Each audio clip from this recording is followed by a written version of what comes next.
Everyone. आज हम जीएसईबी की बुक करेंगे जीएसईबी जिसका वाइल्ड लाइफ जो होगा वो चैप्टर 18 होगी। ठीक है, बाकी मैं चैप्टर्स देखती हूँ, मैं कवर करूँगी, but for now I am completing wild life chapter number 18। India काफ़ी डाइवर्सिफाइड है, we have read this before, and इसकी रिलीफ, क्लाइमेट, ठीक है, ये सब बहुत ही डाइवर्सिफाइड है। वैसे ही डाइवर्सिटी आपको हियर वाइल्ड लाइफ में भी देखने को मिलेगी। जैसे हमने पेड़ पौधे ये सब में देखा ना, नेचुरल वेजिटेशन में वैरायटी, वैसी वैरायटी हमें वाइल्ड लाइफ यानी पशु में दिखेगी। जो जीव जंतु होते हैं वो सब में दिखेंगी पूरे दुनिया में। टोटल 15 लाख स्पीसीज़ है वाइल्ड लाइफ की, जिसको रिकॉर्डेड हमने करी है 81,251 स्पीसीज़ जो है वो इंडिया में मिलती हैं। ये होते हैं, इनमें से रेप्टाइल्स होंगे, मैमल्स होंगे, फिशेस होंगी और बहुत सारे अदर कीड़े मकोड़े। ठीक है, explorations continue to identify other animals found in different forest. तो हमने एक्सप्लोर करा, ठीक है, अच्छे से जाना समझा कि एनिमल्स जो होते हैं अलग अलग फॉरेस्ट में इंडिया में पाई जाती है। इंडिया 6th पोजीशन है among the country in biodiversity. तो पूरे वर्ल्ड में इंडिया का पोजीशन 6th है पूरे वाइल्ड लाइफ डाइवर्सिटी में। ठीक है, इंडिया रैंक 6 करता है।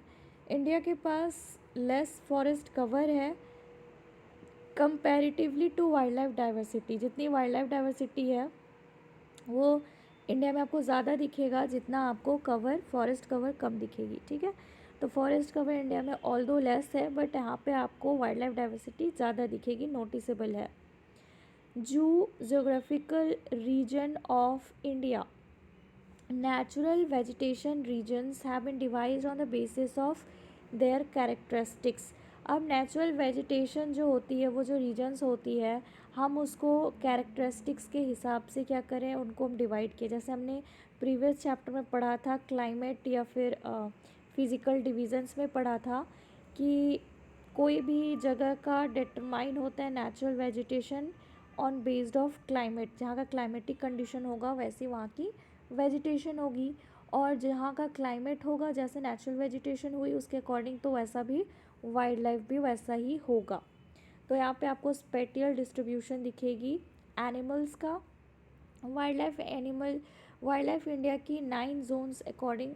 ठीक है, इंडिया में wild life of India is divided into 9 zones. ठीक है, 9 जोन्स में डिवाइडेड है वाइल्ड लाइफ। आपको 9 जोन्स में ऑफ इंडिया में क्या मिल जाएगी, वाइल्ड लाइफ देखने को मिलेगी। हिमालयाज़ में Ladakh and dry cold area, forest cover in lower Himalayas, फिर highlands without forest cover in upper Himalayas, northern plains, desert of Rajasthan, peninsular plateau, high coast और नीलगिरी हो गई। ठीक है, तो बायोडाइवर्सिटी को हम पढ़ेंगे according to this geographical region. तो ये सब हम 1 बाय 1 क्या करेंगे, एक्सप्लेन, इसको पढ़ेंगे। तो आपको ये 9 जोन्स अच्छी तरह से याद रखनी है। ठीक है, हिमालयाज़ हो गया, Ladakh and cold dry area हो गई, फॉरेस्ट कवर लोअर हिमालयाज़ में हो गई जो शिवालिक रेंज में आती है, फिर हाईलैंड्स विदाउट फॉरेस्ट अपर हिमालयाज़ हो गए, फिर नॉर्दर्न प्लेन्स हो गए, डेजर्ट हो गए राजस्थान की, पेनिनसुलर प्लेट्यू हो गई, और सी कोस्ट हो गए, यानी कि क्या क्या जो स्टेट्स जो हैं सी कोस्ट में लाई करती है, और फिर लास्ट में नीलगिरी। ठीक है, तो अब हम पढ़ते हैं कि कैसे हमारा वाइल्ड लाइफ जो है वो डाइवर्सिफाइड है। आपको डाइवर्सिटी यहाँ पे कैसे देखने को मिलेगी। यहाँ पे आपको पता है कि प्लेन्स में वास्ट एलुवियल प्लेन्स आपको देखने को मिलती है, रिवर्स आके यहाँ पे डिपोजिशन करती है। पेनिनसुलर प्लेट्यू देखने को मिलेगा, माउंटेनियस स्वाम्पी जहाँ की मैनग्रोव ट्रीज़ ग्रो करती हैं। सी कोस्ट होते हैं, dense rain forest, deciduous forest, coniferous forest इन हिमालयाज़, और भी बहुत सारे हायर रीजन्स हैं, वास्ट बैकग्राउंड। ठीक है, जहाँ पे आपको वाइल्ड लाइफ की घर मिलेगी, हैबिटेशन मतलब घर होता है। This animals seen are Asian elephant. आपको एशियन एलिफेंट कहाँ मिल जाएगा, कर्नाटका में मिल जाएगा देखने को। ठीक है, केरला में मिल जाएगा एंड आसाम में भी मिल जाएगा। तो एशियन एलिफेंट्स आपको पेनिनसुलर रेन फॉरेस्ट में मिलेंगी। One horn rhino swampy Brahmaputra river यानी कि आसाम में मिलेगी। स्नो लेपर्ड्स हायर हिमालयाज़ में मिलेंगे। हायर हिमालयाज़ कहाँ पे हो गए, जम्मू कश्मीर, ठीक है, ये सब रीजन में मिलेगी। Wild goats and musk deer Jammu Kashmir में मिलेंगे। वाइल्ड बुफैलो इंडियन बाइसन बोलते हैं इनको। टाइगर जो है वो सेंट्रल इंडिया यानी कि आपको मध्य प्रदेश, फिर महाराष्ट्र, ये सब जगह में मिलेगी। और कुछ नॉर्थ में भी टाइगर देखने को मिलती है जिसको हम साइबेरियन टाइगर बोलते हैं, ठीक है। वेस्ट बंगाल में गुड़कार जिसको वाइल्ड लाइफ बोलते हैं, ये लिटिल रन एंड कच्छ में मिलती है। Flamingo in water locked greater run में मिलेगी, ठीक है, जहाँ पे पानी जमी हुई रहती है। Presence of great Indian bustard in the grassland area, ये भी आपको देखने को मिलेगा। वाटर लॉक्ड एरिया, ठीक है, माइग्रेटरी बर्ड्स आते हैं। Cold regions come down in a great number, बहुत ठंड में इंडिया में आके ये क्या करते हैं, यहाँ पर नेस्ट वगैरह बनाते हैं, फिर वो चले जाते हैं। दिस इंक्लूड्स, ठीक है, साइबेरियन क्रेन हो गए, पेलिकन हो गए, टिबेटियन डक, कुंज, करकरा, ये सब क्या हो गए, ये सब माइग्रेटरी बर्ड्स हो गए। Flying squirrels are seen in the dense forest of western Ghat, western Ghat में हमें फ्लाइंग स्क्विरल्स दिखने को मिलते हैं। Nicobari dove is a rare bird seen in Nicobar island. Rare species of corals, ठीक है, ये गल्फ ऑफ कच्छ में दिखती है। लक्षद्वीप आइलैंड्स में कोरल्स दिखेंगे, कोरल से ही तो बना हुआ है अटॉल्स, है ना। तो along with the mammals and many types of birds notice should be taken like king cobra, skink, snakes, python, iguana, ठीक है, ये सभी मिलती है कोस्ट में। तो कोस्ट जो है वो एक अदर ही वाटर बॉडीज़ है जहाँ पे आपको fishes, snakes, dolphin, shark, dugong, सीका बोलते हैं, ऑक्टोपस, वेल, ये सब एनिमल जो आपके पूरी दुनिया की हैं जो ये इंडिया में आपको देखने को मिल जाएगी। अब इसके अलावा फॉरेस्ट में आपको एनिमल्स जैसे fox, wolf, nilgai, deer, mongoose, rabbits, wild hog, hedgehog, ये पूरे एग्रीकल्चरल एरियाज़ में आपको देखने को मिल जाएगा। फिर बर्ड्स में नाइटेंगल, पैरॉट, पीकॉक, वेवर बर्ड, चिलबरी, पिलक, विल्चर, कबर, ढोर बगला, ये सब आपको इस एरियाज़ में भटकते दिख जाएंगी। अब आपको याद रखना है क्रेन जो है सबसे लार्जेस्ट बर्ड है इंडिया की। फुलसुंघानो ये सबसे स्मॉलेस्ट बर्ड है इंडिया की। बर्ड विंग जो है सबसे लार्जेस्ट है वो बटरफ्लाई जो साउथ इंडिया में पाई जाती है। और सिराज जिवेल ये सबसे छोटी सी बटरफ्लाई है जो इंडिया में पाई जाती है।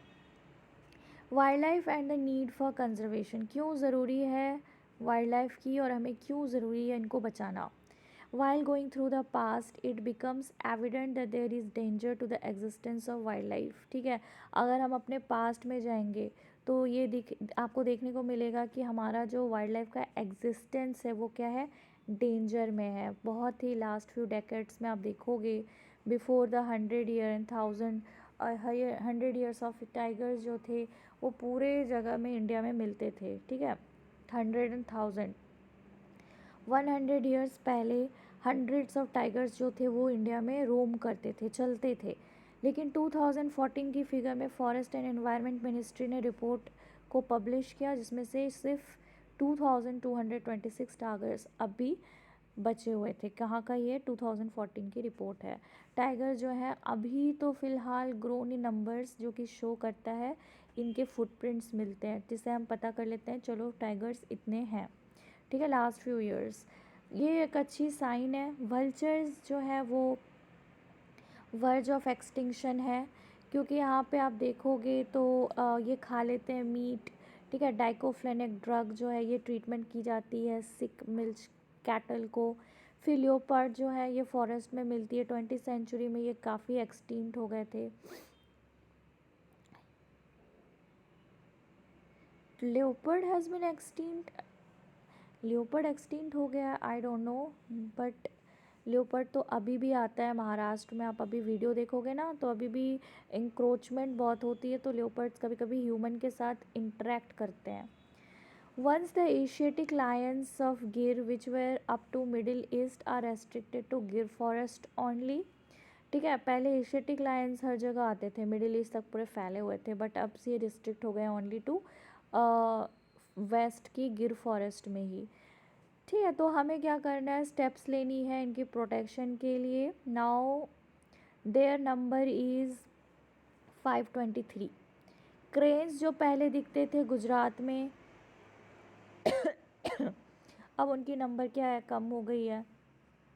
वाइल्ड लाइफ है इनसेपरेबल पार्ट है लिविंग ऑर्गेनिजम्स की, but the decrease number somewhere for some years reduces the quality of the environment. इससे एनवायरनमेंट की क्वालिटी डिटोरिएट हो गई है, जो कि एक मैटर ऑफ कंसर्न है। शायन गरुड़ एक ईगल है जो कि माउंटेनियस में रहता है। Gujarat is now rarely scene. तो गुजरात में अब गरुड़ ये वाला देखने को आपको श्याम गरुड़ बहुत ही कम मिलेगा। चिलोत्रो जो है ये फॉरेस्ट ऑफ विजयनगर तालुका में दिखती थी, जो आजकल बहुत ही ना के बराबर आप देखोगे। तो ये क्लियर है, ठीक है, कि जो इंसान की जो लालच होती है, ठीक है, ग्रीड है, ठीक है, उपेक्षा है कि हमें डेवलपमेंट करनी है, तो इन्वायरमेंट क्या हो गया है, इम्बैलेंस्ड हो गया है और इसकी काफ़ी बुरी असर पड़ी है, बैड रिज़ल्ट।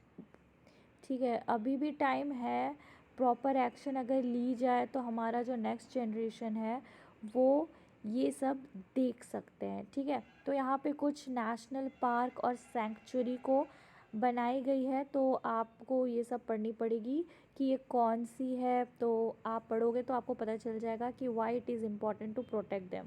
जैसे काजीरंगा असम में है, डेजर्ट, ठीक है, कन्हा, ये सब आप पढ़ लेना। दक्षिगम जो है वो कश्मीर, बंदीपुर कर्नाटका, क्योलादियो जो है वो राजस्थान में है, और वालवदार कालियार नेशनल पार्क ये गुजरात में देखने को मिलेगा। कॉर्बेट जो है वो आपको उत्तराखंड में मिल जाएगा। ठीक है, फिर ये सब जो है ये बायो रिज़र्व है, सॉरी वाइल्ड लाइफ सेंचुरी है, ये भी आप देख लेना। तो यहाँ पे एक बहुत अच्छा सा डिपिक्शंस की गई है कि कौन से जो नेशनल पार्क और वाइल्ड लाइफ सेंचुरी है वो इंडिया में लोकेटेड है। तो ये तो क्वेश्चंस आपको एग्ज़ाम्स में काफ़ी पूछी जाती है, तो मेक श्योर कि आप इम्पॉर्टेंट पढ़ लो। जैसे सिरिस्का, क्योलादियो, राथम्बोर, ये राजस्थान में आपको मिलेगा। नल सरोवर, वालवेदार और वंसड़ा, ठीक है, ये आपको गुजरात में मिलेगी। कान्हा तडोबा, तडोबा जो है ये महाराष्ट्र में है, कान्हा मध्य प्रदेश में है। दुधवा ये है उत्तर प्रदेश में। चंद्रप्रभा जो है ये आपको मिलेगी छत्तीसगढ़ में। राजगीर ये बिहार में मिलेगी। शिमलीपाल उड़ीसा में। चंदका दमपारा ये वेस्ट बंगाल में। ठीक है, फिर आप थोड़े नीचे की तरफ आ जाओ, Bandipur is in Karnataka, and Mudumalai जो है वो केरला में दिखेगी। मधुमलाई आप एक बार पता कर लेना, केरला या कर्नाटका है। ठीक है, गुनीडी जो है ये आपको ये तमिलनाडु में मिलेगी। ठीक है, सॉरी ये हाँ तमिलनाडु में मिलेगी, और बंदीपुर कर्नाटका में मिलेगी, और मधुमलाई भी कर्नाटका में मिलना चाहिए, बट आप एक बार पता कर लो। ठीक है, और इट्टू मागराम ये आंध्र प्रदेश। तो ये सब आप देख लो, इम्पॉर्टेंट है। अब हमारा वाइल्ड लाइफ थ्रेटेंड है, यानी कि डेंजर में है। A question mark has been put against the existence of entire wildlife due to the human greed and development in recent times।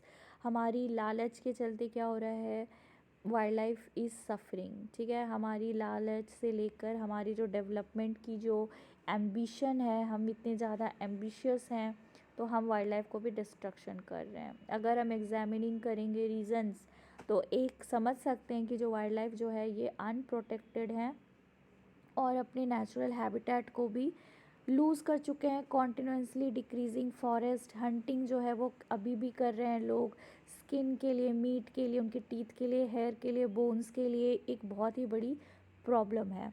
Heavy grazing bye domestic animals, ये forest में करने से herbivores जो है वो डिप्राइव्ड हो गए हैं खुद की फूड में। रिज़ल्ट जो है डिक्रीज़ हो गई है इनके नंबर्स में, तो डिप्राइव हो गए हैं carnivores of getting their food. तो फिर यहाँ पे जितने भी कार्निवोर्स हैं वो ह्यूमन सेटलमेंट्स में आ जाते हैं फूड और फूड खोजने के लिए, और अटैक करते हैं उनके डोमेस्टिक एनिमल्स में। तो ये जब ह्यूमन हैबिटेंट्स में आते हैं, ठीक है, सेटलमेंट्स में आते हैं, तो सिचुएशन काफ़ी कॉन्फ्लिक्ट की हो जाती है वाइल्ड एनिमल्स और ह्यूमन सेटलमेंट्स में। तो ये कॉन्फ्लिक्ट क्या होती है, डिस्ट्रक्शन ऑफ वाइल्ड लाइफ होती है। बिसाइड्स इनकी जो इफ़ेक्ट्स ऑफ पोल्यूशन जो है ये भी adverse due to the human activities होती है। ठीक है, ये सब आप पढ़ सकते हो। शार्प डिक्रीज़ हुई है number of domestic sparrows. Lion जो एक स्टेट एनिमल है, फ्लेमिंगो एक स्टेट बर्ड ऑफ गुजरात है।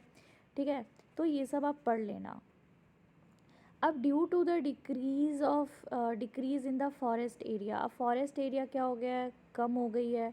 Wild life occasionally come within the human habitations. अब यहाँ पे वाइल्ड लाइफ जो होती है वो आपको कभी कभी दिखेगा कि ह्यूमन के हैबिटेशंस में आपको दिखेगी, क्योंकि वाइल्ड लाइफ और एनिमल एक साथ नहीं रह सकते, क्योंकि ह्यूमन जो होते हैं वो उनको प्रोटेक्शन चाहिए। अब शेर और टाइगर के पास रहेंगे तो शेर तो ओबियसली उनको खा जाएगा, तो एक प्रोटेक्शन दोनों को चाहिए। तो ह्यूमन की इंटरफेरेंस जो होती है वाइल्ड लाइफ में, वो रिजल्ट क्या करेगा, क्लैशेस होती है दोनों के बीच में, और अल्टीमेटली क्या होता है, ह्यूमन वाइल्ड लाइफ को ही मारना प्रेफर करता है। तो वाइल्ड लाइफ क्या हो जाती है, एक विक्टिम हो जाते हैं ह्यूमन की रेज से, गुस्सा से उनकी ज़िंदगी चली जाती है।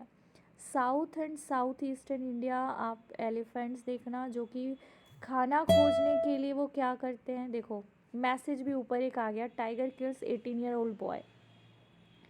ठीक है, ये tiger kills 18-year boy preparing for class 10 board exam in UP Pilibhit. तो ऐसे ऐसे इंक्रोचमेंट आपको देखने को मिल जाएंगी।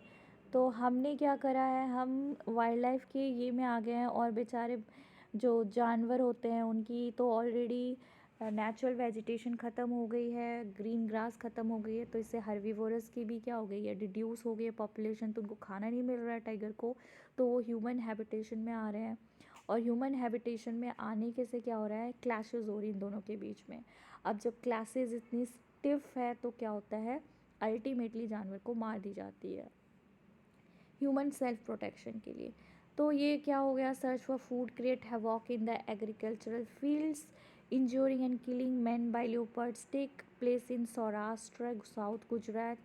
उल्फ जो है फॉरेस्ट के नॉर्थ ईस्टर्न गुजरात में भी देखने को मिलते हैं। प्रिकॉशन ज़रूरी है ताकि हम इस काइंड ऑफ डिज़ास्टर्स को क्या करें, अवॉइड कर सकें, प्रिवेंट कर सकें।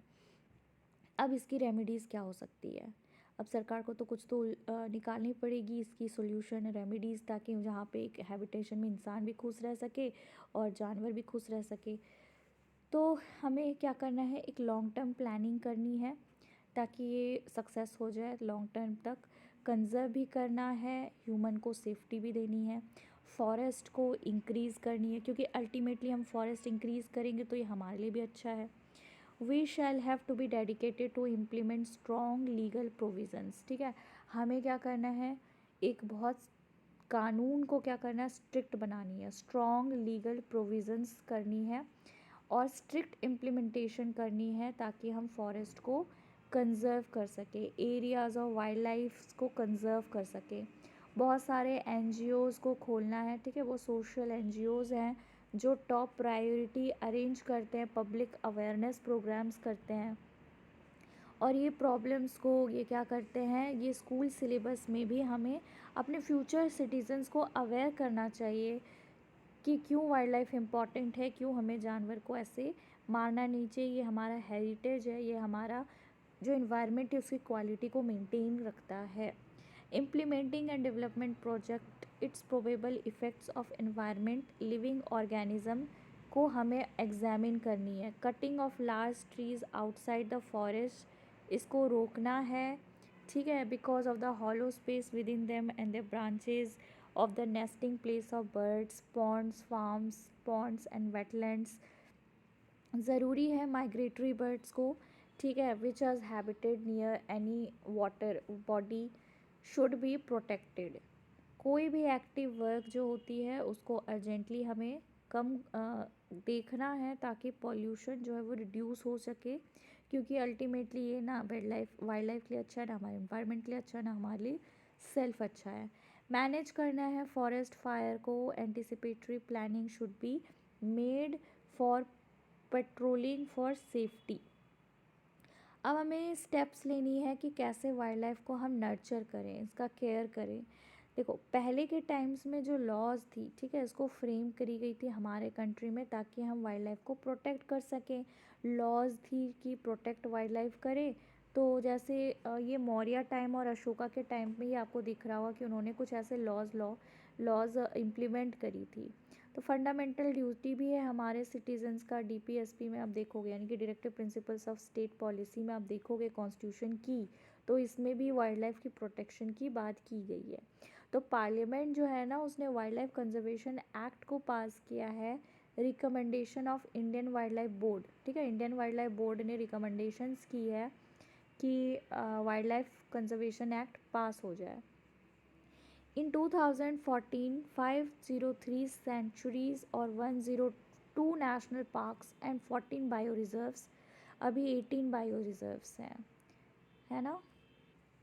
एंड अभी बात की जाए तो 104 नेशनल पार्क्स हैं, और ये भी बढ़ गई है 563 कुछ ऐसा नंबर हो गया, आप देख लेना। सेंचुरीज़ भी बढ़ गई है, ये थोड़ी पुरानी डेटा है, 2014 की है, ठीक है। तो अभी 2021 में काफ़ी चेंज आपको देखने को मिलेंगी। 22 sanctuaries, 4 national parks and 1 bio reserve zone happen to be in Gujarat, ठीक है। तो यहाँ पे तो आपको गुजरात में इतने मिलेंगे उसमें से।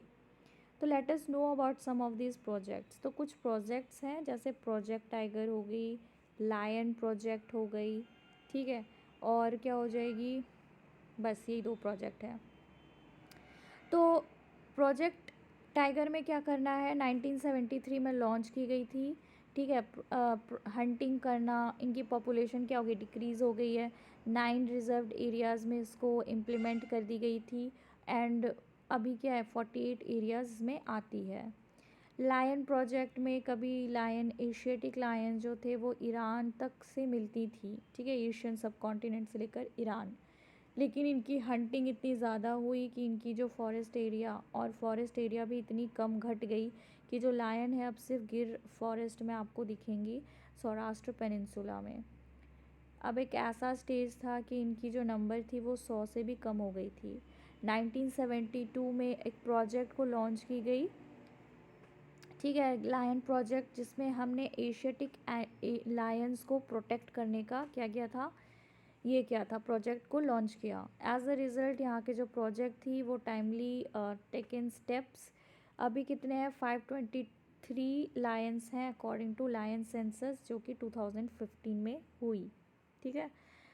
लायन सेंसस मतलब लायन की रिपोर्ट जारी की गई, पता करे गया कि वहाँ पर जाने से कुछ क्या पॉपुलेशन उसकी, मतलब उसका डेटा कलेक्ट करके फिर उसकी प्रेजेंट सिनेरियो कितनी है लायन की अभी पॉपुलेशन, वो सेंसस को निकाली गई। जैसे ह्यूमन पॉपुलेशन डेमोग्राफिक सेंसस होती है ना, वैसा ही। In addition to this other projects, ठीक है, और भी बहुत सारे अदर प्रोजेक्ट लॉन्च की गई। Hangul project, crocodile project, rhino project, snow leopard project.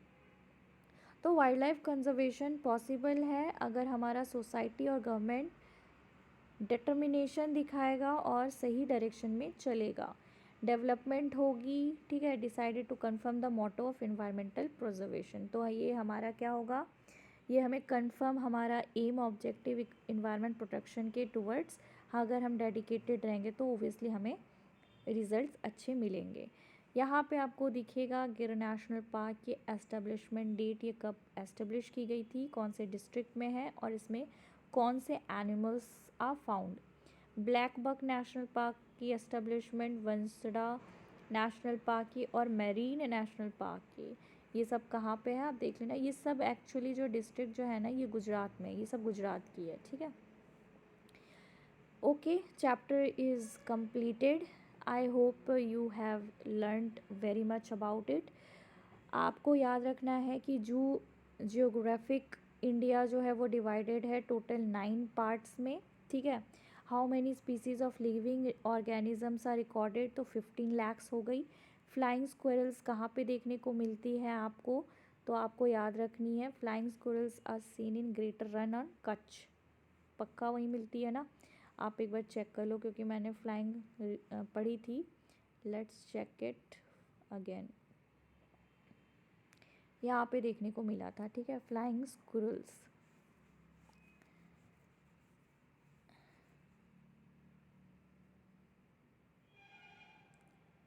देखो, flying squirrels are seen in the dense forest of Western Ghats, Western Ghats में ये दिखती हैं, ठीक है। फ्लाइंग स्क्विरल्स, उड़ने वाली गिलहरियाँ कहाँ दिखेंगी, वेस्टर्न घाट में, तो ये रन ऑफ कच्छ नहीं होगा, ये वेस्टर्न घाट्स फॉरेस्ट होगी, ठीक है। Flying squirrels, I hope you have enjoyed. अच्छा और भी है, which bird is rarely seen in mountainous area of Vijayanagar taluka.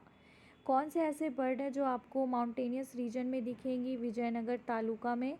तो चिलोत्रो है, बस्टर्ड, पैरट और flamingo. Let's check that out once again. Vijaynagar taluka में कौन से बर्ड? आई थिंक चिलोत्रो दिखता है, right, but let's make it confirm. Types of birds notice देखो यहाँ पे लिखी हुई है।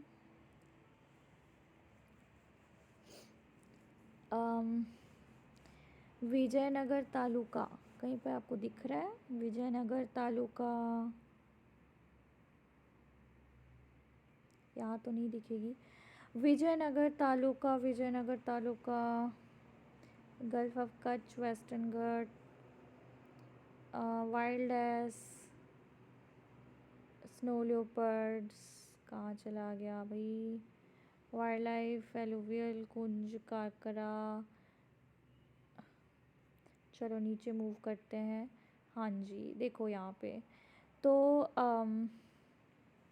डाइक्लोफ्लेनिक, ठीक है, डाइक्लोफ्लेनिक से डाइक्लोफ्लेनिक ड्रग से क्या हुई थी? बहुत सारे ईगल्स की क्या हो गई थी? किडनी फेल होने से उनकी डेथ हो रही थी, और ये आइबुप्रोफेन जैसे ऐसे मेडिसिन में मिलती है। विजयनगर तालुका में आपको चिलोत्रो देखने को मिलेगा। क्या मिलेगा? चिलोत्रो, ठीक है। तो इसका आंसर क्या हो जाएगा? चिलोत्रो, जैसे कि मैंने गैस की थी। तो विजयनगर तालुका में आपको कौन सा जानवर मिलेगा? That is going to be chilotro, ठीक है। ये हो जाए, सॉरी चिलोत्रो हो जाएगा, फ्लेमिंगो नहीं होगी, चिलोत्रो। रेयर स्पीसीज ऑफ कोरल्स कहाँ पे आपको मिलेंगी? तो लक्षद्वीप आइलैंड्स कर लेना, ठीक है। Water where are the bustard seen, bustards कहाँ दिखते हैं? यानी कि ये आपको बस्टर्ड जो है ना, आई बिलीव ये माउंटेनियस रीजन होना चाहिए। Let's check that out again. Bustards कहाँ दिखेंगे? Indian bustard,